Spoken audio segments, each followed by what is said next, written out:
My mom looked me in the eye and said family doesn't charge family rent after my brother moved his girlfriend into my house without asking. So my wife dropped trash bags in front of them and said, then start working. I 36M need to get this out because my family is acting like I committed a war crime and I need to know if I'm crazy or if the rest of them are.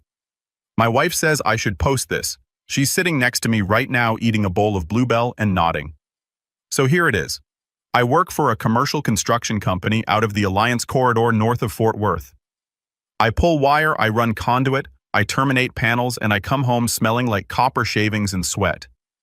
I make $74,000 a year, which in Texas in 2025 means I'm doing fine, but I'm not rich. My wife Bree, 34F, is a medical coder. She works from home, makes $46,000 a year, and she's good at it. The kind of person who can look at a surgical report and translate it into insurance language while also making sure our daughter isn't feeding goldfish crackers to the dog. We've got 2 kids, Colton is 9, Emma is 6.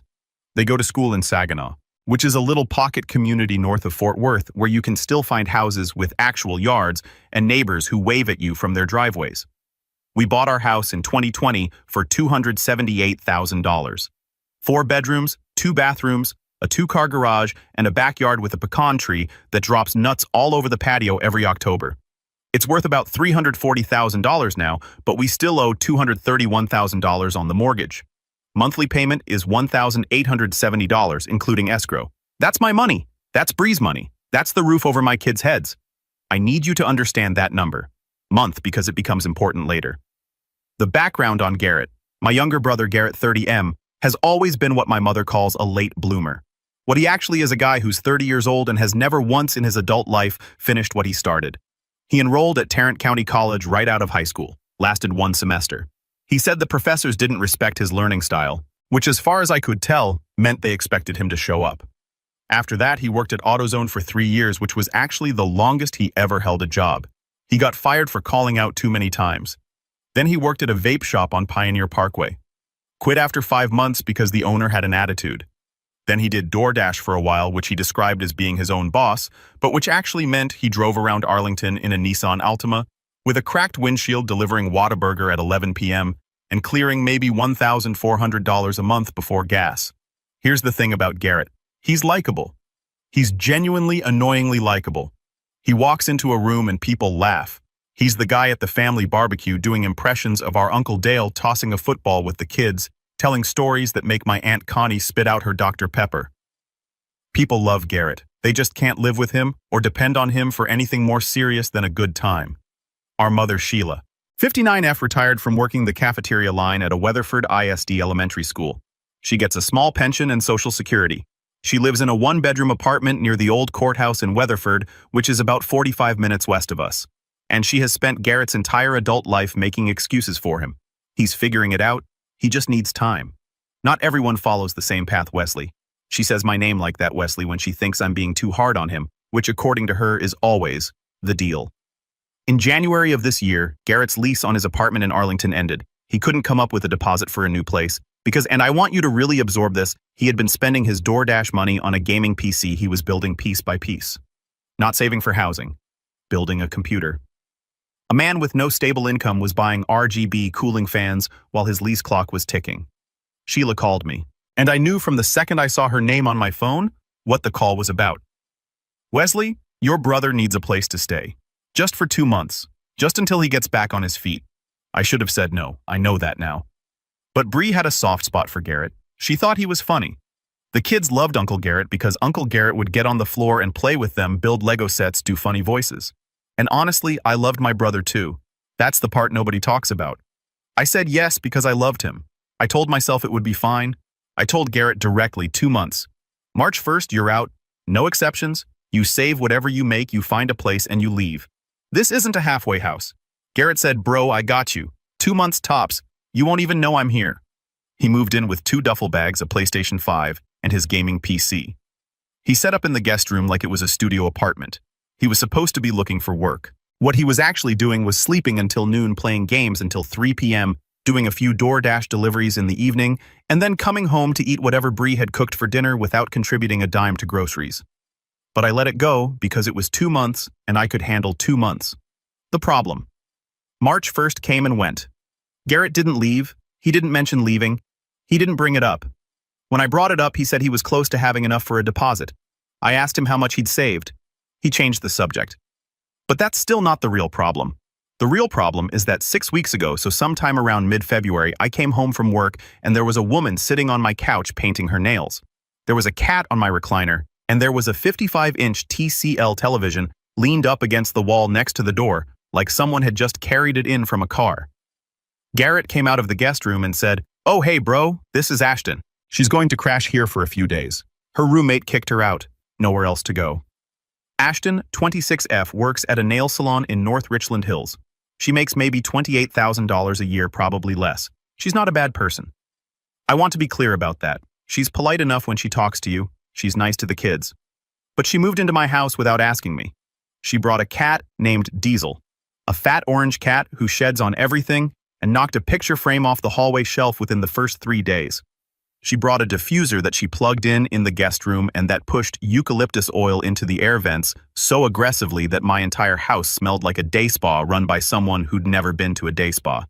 And she started doing nails at my kitchen table. Let me say that again. She sat at the table where my children eat breakfast, and she used acetone and acrylic powder and nail dust and chemical removers, and she left residue on the surface. I could feel it. That slight stickiness under my fingers when I sat down to eat. Colton asked one morning why the table felt weird. I wiped it down with Clorox wipes and the finish still felt off. It still feels off. The stain is still there. I told Garrett the same day she has to go. This wasn't the deal. The deal was you for 2 months. It's past 2 months and now there's a whole extra person and a cat in my house. Garrett said, "Where's she supposed to go, bro? Her roommate kicked her out. She doesn't have family around here. It's temporary." Temporary. That word. Everything in Garrett's life is temporary. His jobs are temporary. His plans are temporary. His promises are temporary. Everything is temporary, which means nothing ever actually ends. It just drifts into the next temporary thing until it becomes permanent by default. Temporarily permanent. That's Garrett's entire life. I called my mother. That was my mistake. I told Sheila what was happening. I figured she'd be reasonable. She drove from Weatherford to Saginaw 45 minutes and sat at my kitchen table. The one with the acetone stain. She looked around the house. She looked at the diffuser humming in the guest room. She looked at Diesel sleeping on a pile of my daughter's coloring books. And then she looked at me and said, "Wesley, you have 4 bedrooms. You have space. Garrett finally has a nice girl. Don't ruin this for him." I said, "Mom, I'm paying $1,870 a month for this house. My electricity bill went up $140 since they moved in. They eat our food, they don't buy groceries.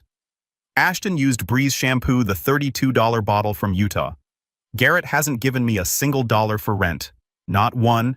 Not for rent, not for utilities, not for food." She said family doesn't charge family rent. I stared at her. Bree was upstairs. I know she was listening. I could almost feel her blood pressure rising through the ceiling. I said, "Mom, they are living in my house for free, eating my food, using my electricity. And you're telling me I can't even ask for help with the bills." She said, "When you needed braces, I didn't charge you for those, did I?" That's when I realized this was a conversation I was never going to win. Not because I was wrong, but because Sheila had decided 30 years ago that Garrett was the one who needed protecting and no amount of logic was going to change that. So I stopped trying. Update 1. The house started falling apart. Over the next 2 weeks, things deteriorated in ways that were small individually, but collectively suffocating. Bree started sleeping with the bedroom door locked. Not because she was afraid of Garrett or Ashton. Because Ashton had a habit of walking around the house at 1 a.m. Bree woke up one night to the sound of the refrigerator opening and closing. She came downstairs and found Ashton standing in the kitchen in an oversized t-shirt eating shredded cheese straight from the bag. Our shredded cheese. At 1 o'clock in the morning. In the dark. Bree didn't say anything. She just went back upstairs, locked the door, and told me the next morning that she didn't feel comfortable in her own home anymore. My wife in a house we pay $1,870 a month for locking the door and whispering because she didn't want the guests to hear her. Colton started getting frustrated because Ashton took 45-minute showers in the morning and he couldn't get into the bathroom to brush his teeth before school. He asked me one night at dinner. Garrett wasn't at dinner because he was out doing deliveries, and Ashton was in the guest room watching something on her TCL TV, with a volume loud enough to hear through the wall. Colton asked me, "Dad, is Uncle Garrett ever leaving?" I didn't know what to say, so I said, "Soon, buddy."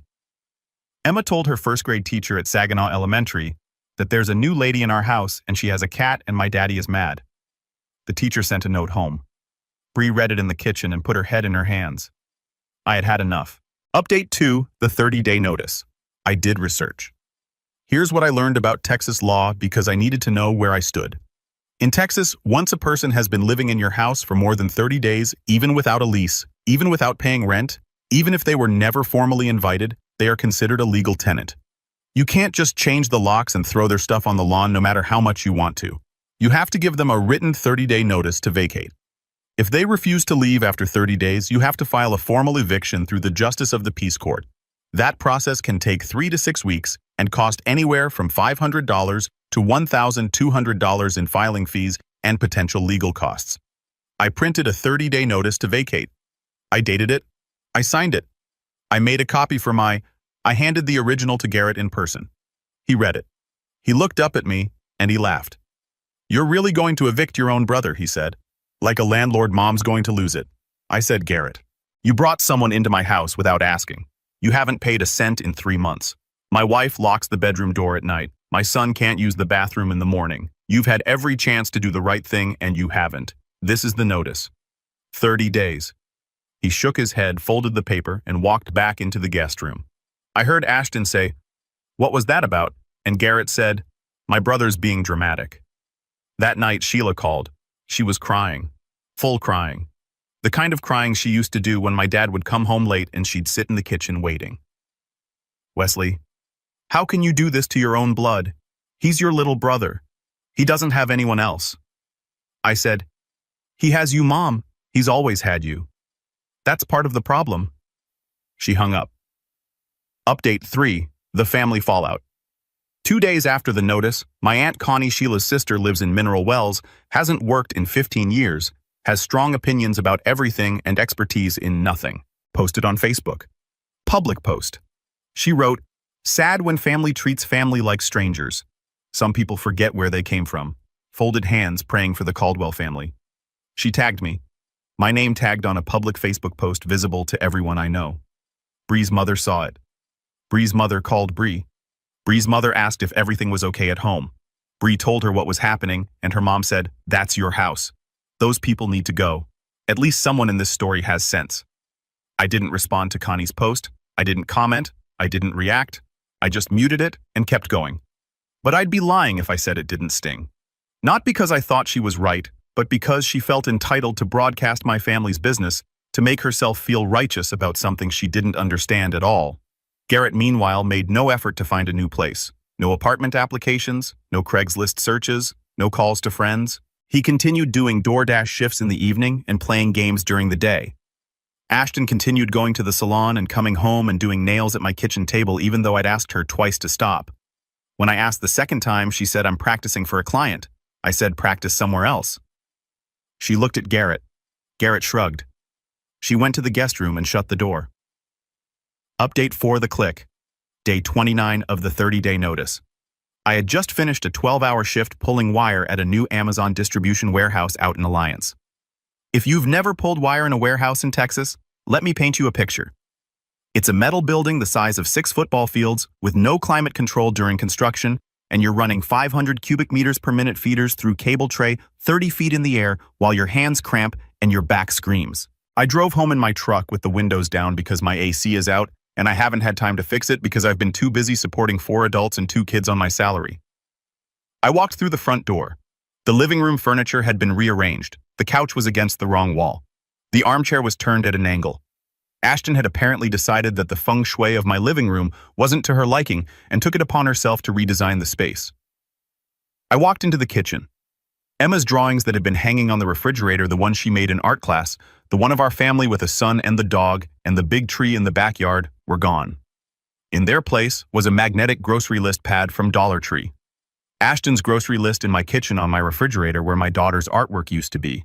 I found Emma's drawings in a stack on the counter near the microwave, crumpled at the edges, where they'd been pulled off carelessly. I walked into the living room. Colton was sitting at the coffee table doing his math homework because Garrett was on the couch playing Call of Duty on the living room TV. On Wes's couch. In Wes's living room. On the TV that Wes bought with a Christmas bonus 2 years ago. Colton looked up at me with that look that kids get when they know something is wrong but they don't have the vocabulary to explain it. He just said, "Hey, Dad." I didn't yell. I didn't slam a door. I didn't say a word to Garrett, who didn't even look up from the screen. I walked through the kitchen, through the utility room, and into the garage. I sat down on an overturned 5-gallon bucket next to my table saw, and I put my hands on my knees and I breathed. Then I called Bree. She answered on the second ring. She was upstairs in our bedroom in our house, and she was whispering so that Garrett and Ashton wouldn't hear her talking on the phone. My wife in her own home. Reducing herself to a whisper because 2 people who don't pay rent and didn't ask to be there had taken over every shared space in the house. That's when something clicked. Not anger. I was past anger. Anger is hot and loud and messy. This was something else. Something cold and clean and final. Resolution. I called a locksmith. I explained the situation. He said he could be there the following morning. I called the Justice of the Peace Court in Tarrant County and confirmed the eviction filing process in case I needed it. I had the forms ready. I had copies of the 30-day notice. I had everything documented. Every date, every conversation, every text. Then I texted my mother, "Mom, I love you, but I love my wife and kids more. Garrett has 24 hours to leave voluntarily or I'm filing. Don't call me about this again." She read it. I saw the red receipt. She didn't respond. Garrett came out to the garage about 20 minutes later. He leaned against the doorframe with his arms crossed and said, "Bro, we need to talk." I looked at him. My little brother, the charming one, the funny one, the one everybody loves and nobody can count on. And I said, "No, we don't. You need to pack." He stood there for a minute. Then he went inside. Update 5, the resolution. They didn't leave because of my notice. They didn't leave because of the legal paperwork, or the locksmith appointment, or the JP court filing. They left because of Bree. The next morning at 7 a.m., Bree got up before anyone else. She went to the hall closet. She pulled out 2 black, hefty garbage bags. She walked into the guest room where Garrett and Ashton were still sleeping, dropped the bags on the foot of the bed, and said, "You have until I get back from Target. If Diesel the cat is still in this house when I walk through that door, I'm opening every window in this house and that cat can figure it out on its own." She didn't yell. She didn't waver. She spoke in the voice she uses maybe twice a year. The one that's calm and flat and absolute. The one that makes you understand that this is not a negotiation and there is no counteroffer, and if you test her, you will lose. Nobody argued with Bree when she used that voice. Nobody. She left for Target. She took Emma with her. By the time she got back with a cart full of groceries and new hand towels because Ashton had stained 2 of ours with hair dye, the guest room was empty. The TCL TV was gone. The diffuser was gone. The gaming PC was gone. Diesel was gone. There were a few orange cat hairs on the carpet and an extension cord they forgot to unplug, but otherwise the room was cleared out. They went to Sheila's. My mother's 1-bedroom apartment in Weatherford is now housing 3 adults and a fat orange cat named Diesel. I don't know how they're managing the bathroom situation. I don't want to know. The aftermath. Sheila called me 1 week after Garrett moved in with her. Her voice was different, tired. But not the theatrical tired she puts on when she wants sympathy. Actually tired. She said, "Wesley, I owe you an apology." I waited. She said, "Ashton used my good towels to clean up a hairball. The set your Aunt Patty gave me, the cream-colored ones." I almost laughed. I swear to God I almost did. But I just said, "I'm sorry, Mom." She said, "You were right. I just didn't want to see it." I don't know if she really sees it now, or if she's just frustrated because the consequences finally landed on her doorstep instead of mine. But she said the words, and for now, that's enough. Garrett hasn't spoken to me in 3 weeks. No calls, no texts, nothing. I don't know if he's angry or embarrassed, or if he's just moved on to the next person he'll charm and then burden. I miss my brother. Not the version that lived in my house and ate my food and let his girlfriend rearrange my living room, but the version from before. The one who used to ride bikes with me down Vickery Boulevard when we were kids. The one who made me laugh until I couldn't breathe. I don't know if that version still exists, or if it ever really did, or if I just wanted it to badly enough that I built it in my head. Bree threw away the eucalyptus diffuser. She found it under the bathroom sink where Ashton had left it. She didn't even open the trash can. She walked it straight to the dumpster in the alley and tossed it in like it was contaminated. When she came back inside, she stood in the living room furniture back where it belongs and said, "I can finally breathe in my own house." Colton has his TV back. He and I watched the Mavericks game last Thursday on the couch without anyone else playing Call of Duty or sitting in the recliner or making the room smell like a spa that got its aromatherapy license from YouTube. Emma's drawings are back on the fridge, all 4 of them. The family one, the dog one, the tree one, and a new one she made at school. A picture of our house with a big yellow sun and green grass and a stick figure family of 4, just 4. She brought it home and handed it to me and said, "This is us, Daddy." I put it front and center on the refrigerator with the good magnets. The ones that actually hold. The acetone stain on the kitchen table won't come out. I've tried everything. Bree suggested we get a new table. I said no. I want to keep it. She asked why. I said, because every time I sit down and feel that spot, I remember what happens when you let people take your kindness and mistake it for weakness. I remember what it costs to wait too long to say no. And I remember that the next time someone asks me to do something that doesn't feel right, I don't owe them an explanation. I just owe my family a locked door. Bree looked at me for a long second. Then she said, "You're dramatic." But she smiled when she said it. So read it. I evicted my brother. My mother cried. My aunt put me on blast on Facebook. My brother hasn't spoken to me in 3 weeks. My kids are happy. My wife can walk around the house at full volume again. And there's a stain on my kitchen table that I'm choosing to keep. A-I-T-A, edit. Since a few people asked, no, Garrett never did pay me anything, not $1. I added up the rough costs of having them here. Extra electricity, $140 per month times 3 months equals $420. Groceries. We estimated an extra $250 per month equals $750. And miscellaneous stuff they used or damaged. Bree shampoo, the towels, the table. Probably another $200. Total, roughly $1,370. I'm not going to ask for it. Not because I don't deserve it, but because chasing that money would mean keeping a door open that I need to stay closed. Edit 2. For everyone asking about Diesel, the cat, as far as I know, Diesel is alive and well and shedding all over my mother's apartment in Weatherford. Sheila sent Bree a picture last week of Diesel sitting on her kitchen counter. Bree showed me and said, "Not our problem anymore." She's right, but I do hope that cat is okay. He didn't ask to be part of this mess either. Edit 3. Bree is reading the comments. She wants everyone to know that the shampoo was Olaplex number 4, not just some $32 shampoo, and that she's still not over it. She also says thank you to everyone who said she handled the morning of the move out like a queen. She's eating more Bluebell right now and says she deserves it. She does. TLDR. Let my brother stay temporarily. He moved in his girlfriend and her cat without asking. They freeloaded for 3 months. My mom took a side. I served a legal 30-day notice. My wife dropped garbage bags on their bed at 7 a.m. and told them to leave. They moved in with my mom. My mom finally understood when the girlfriend ruined her good towels. And I'm keeping the acetone stain on my kitchen table as a monument to boundaries.